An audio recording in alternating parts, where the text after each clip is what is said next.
Ito ang balita ngayon, trending at viral ngayon sa social media. Isang napakagandang balita. Sunod-sunod na proyekto ng ating Pangulong Bongbong Marcos pagkatapos ng groundbreaking ng pabahay sa Bulacan. 315 milyong budget na ospital itatayo sa Belmonte, Bulacan. Mga anti-Marcos, tiyak na iiyak na naman. Magandang araw sa inyong lahat. Ako si It's News King at ako ay inyong tagapagbalita para sa araw na ito. Ako ay naglalayong maghatid sa inyo ng mga panibagong balita mula sa Pilipinas at mula sa buong mundo. Tunghayan natin ang mga pangyayari na nagaganap sa kasalukuyan.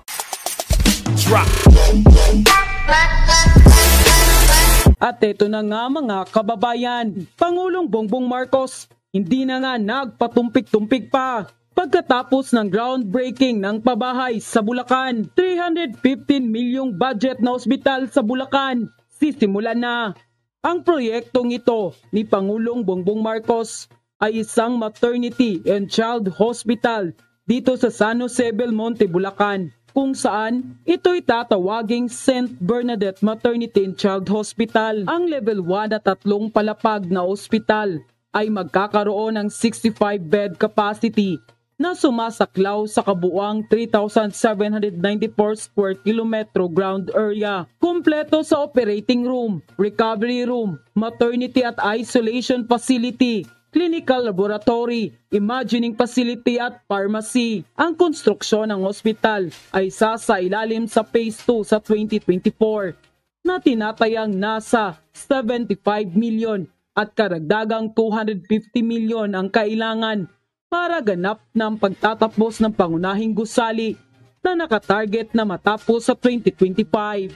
At noon ngang April 19, 2023, ay opisyal nang sisimulan ang pagpapatayo ng ospital na pinangunahan ni Pangulong Bongbong Marcos sa groundbreaking ng St. Bernadette Mother and Child Hospital.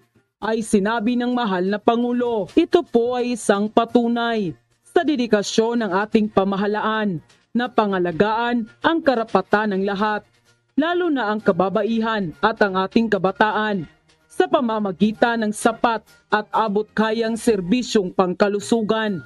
Sa pamamagitan ng isang community hospital, mapapalapit natin ang pangunahing serbisyong medikal sa mga residente at mapapabilis ang pagtugon at paggamot sa panahon ng pangangailangan. Dagdag pa niya, nagkaisa tayo sa paniniwala na obligasyon ng pamahalaan na alagaan ang kalusugan ng kanyang mamamayan upang panatilihin silang malakas at handang kumayod para maitaguyod ang mga sarili at ang kanilang pamilya at para sa masiglang pagtakbo ng ating ekonomiya. End quote. Hinimok na ni Pangulong Ferdinand R. Marcos Jr. ang Department of Health at ang lokal na pamahalaan ng San Jose del Monte, Bulacan na magtulungan ng mahigpit sa pagtiyak ng kalidad at napapanahong pagkumpleto ng St. Bernadette Mother and Child Hospital.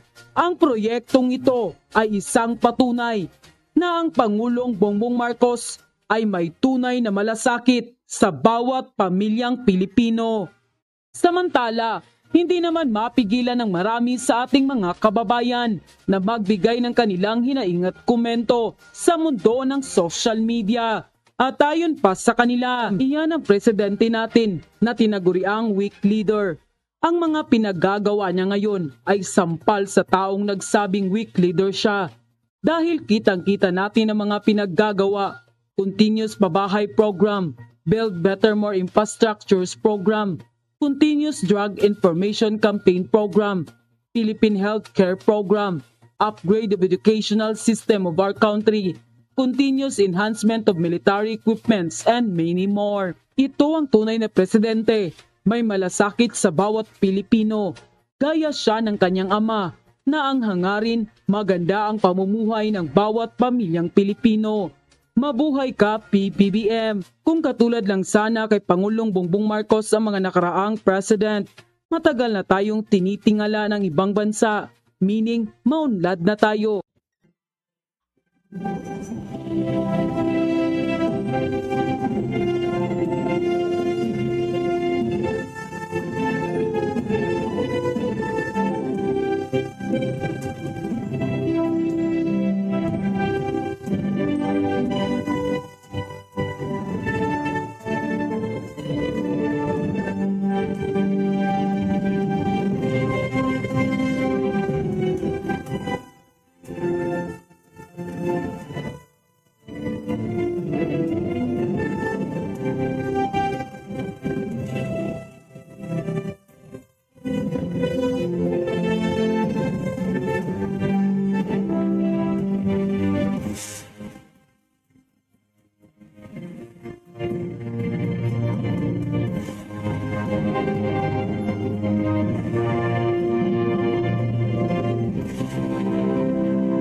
Pinagmamalaki kong ipaalam sa inyo na isa sa pasilidad na ito sa mga proyektong pagkakaunlaran ng ating administrasyon, alinsunod sa ating Philippine Health Facility Development Plan.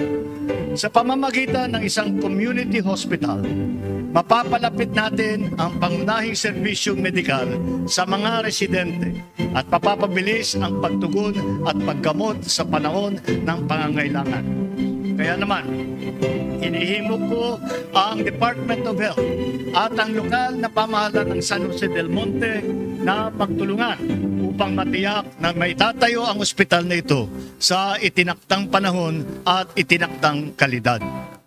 Nagkakaisa tayo sa paniniwala na obligasyon ng pamahalaan na alagaan ang kalusugan ng kanyang mamamayan upang panatilihin silang malakas at handang kumayon para maitaguyod ang mga sarili at ang kanilang pamilya at para sa masiglang pagtakbo ng ating ekonomiya.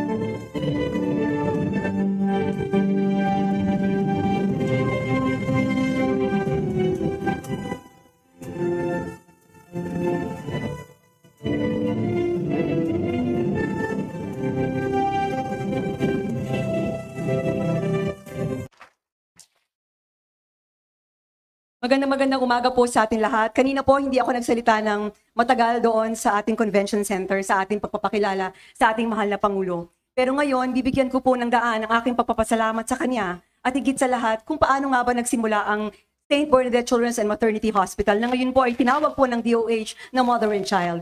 Kung inyong tatandaan, si Ate Kong Rida po ang birthday ko po ay June 27, ina ng laging saklolo.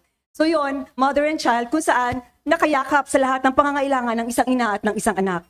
Ngayong araw na ito, malugod ko pong pinahahayag sa inyong lahat ang pagpapasalamat ni Ate Kong Rida sa ating kasama, higit sa lahat sa ating Pangulong Bongbong Marcos na nagbigay daan sa pangarap ng mga taga-barangay Gaya-Gaya at Karatig Barangay. Mga kababayan, Ginoo, Binibini at higit sa lahat, pamilyang Sanuseño, malugod ko pong ipinakikilala. Sabi niya kanina, pangalawa lang po siya sa pogi na Pangulo, higit sa lahat sa kanyang ama, Ferdinand Marcos Sr., ngayon ay Junior. Meron pa tayong kasama ngayon, Congressman Sandro na pogi din. Siyempre, bawal lang. Sabi ko po, Mr. President, Pangulo, sa lungsod ng San Jose del Monte, mahirap man ang buhay, dapat pogi ka at maganda. Yan ang number 1 criteria. Maganda sa puso, maganda sa kaluluwa at higit sa lahat, maganda sa pananaw ng buhay. Mga kababayan, pamilyang Sanuseño, malugod ko pong pinakikilala ang Pangulo ng Republika ng Pilipinas, Ferdinand Bongbong Romualdez Marcos Jr.